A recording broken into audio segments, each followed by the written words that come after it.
যদি আমার সন্তান কোনো অপরাধ করিয়া থাকে, আল্লাহর হস্তে আপনার কাছে মাপ চাইতাছি।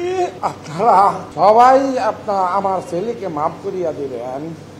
উনি বলবেন, ওনার কাছে আমার করজোরে মিনতি করতেছি, আমার এই গরিব ফ্যামিলির দিকে তাকাইয়া উনি একটা বন্দোবস্ত করিয়া দিবেন। আর ছেলে, আমার যে ছেলে নুরুল হুদা, উনি চাকরি জীবনে অনেক জায়গা চাকরি করছে, অনেক জায়গার লোক আপনারা উপস্থিত আছেন। যদি আমার সন্তান কোনো অপরাধ করিয়া থাকে, আল্লাহর হস্তে আপনার কাছে মাপ চাইতাছি।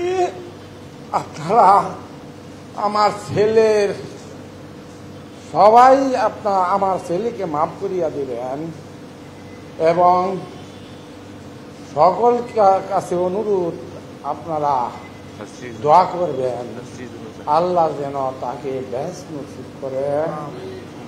আমি আপনাদের কাছে বলতে চাই যে আমার নাতি বউ, তারা সবার কি বন্দোবস্ত করবেন, ওনার কাছে আমার আকুল আবেদন আপনি আজকে বলবেন। এই বলে আমি আমার কথা শেষ করলাম। আসসালামু আলাইকুম।